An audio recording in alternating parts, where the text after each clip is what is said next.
When Sean walked through the door that evening, I was ready. For the first time in months, I wasn't hiding. I wasn't in baggy sweaters or sweatpants like I had been since finding out I was pregnant. Instead, I wore tight maternity leggings and a long shirt that clearly showed my growing belly.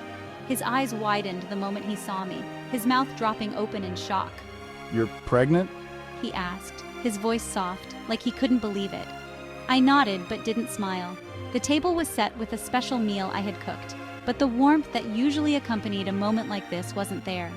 His face shifted from disbelief to joy, and he stepped forward, reaching out, probably wanting to touch my belly to connect with the baby. But I stepped back, shaking my head, putting up a wall between us. "We need to talk first," I said, motioning to the kitchen table. I sat down, feeling the weight of what I was about to say, but I couldn't hold back any longer. He followed me, confusion written all over his face as he took a seat across from me. I pulled out the list I had been writing and rewriting for weeks. I needed him to understand. "I've thought about this a lot, Sean, and there are things we need to address before we move forward." I could see his confusion deepen as I unfolded the paper, and for a second I almost felt bad. But no, he needed to hear this. "These are the moments I missed when I was pregnant with Barbie," I started, keeping my voice as calm as I could. He blinked, his gaze shifting between the list and me. "What do you mean, missed?" I took a deep breath. "When I found out I was pregnant with Barbie, you called your mother when we were taking the test.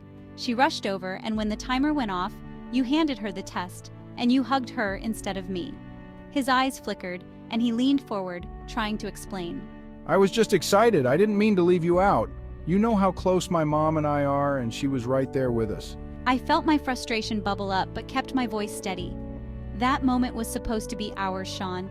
I was the one carrying your child, but you gave her the test, and then you hugged her. What about me?" He opened his mouth to argue, but I didn't let him. I kept going. "And then at the first ultrasound when we saw Barbie's heartbeat, you held your mother's hand and cried with her, not me." He let out a sigh, running a hand through his hair. "It was a big moment for me, okay? I'd never experienced that before, and my mom was, I don't know, she's been through it all." I couldn't believe how blind he still was. "Sean, I was lying there on that table, exposed, vulnerable, and you weren't even holding my hand. You were holding hers. I was the one carrying your baby, but you chose her again." He shifted uncomfortably, clearly not expecting this conversation.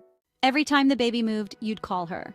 Every appointment she was there, holding your hand, talking to you, planning everything around me. Even the nursery." My voice broke slightly, but I pushed on. "Even after I told you I wanted to decorate it myself, you and your mother went ahead and did it. I didn't get to experience any of those moments. I didn't get to feel like I was part of it. It was like I was a bystander in my own pregnancy." Sean sat back, stunned. "I didn't realize..." "That's the problem, Sean. You never realized anything. Even at Barbie's birth, your mother held my baby before I did. Do you know how much that hurt? Do you even care?" He stared at me, mouth open, but he didn't seem to have any words. I could see him replaying all those moments in his head, trying to justify them. He opened his mouth again, but I shook my head.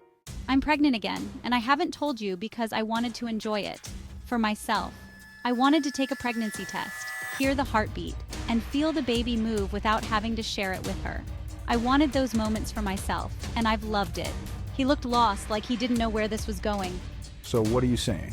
I took a deep breath, steadying myself for what came next.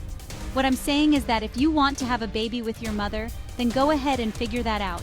But this baby is ours. If you try to bring her into this pregnancy the way you did with Barbie, if you try to force me to accept her constant interference again, I'm leaving. I won't do this again." The room fell silent. Sean looked down at the table, then back up at me.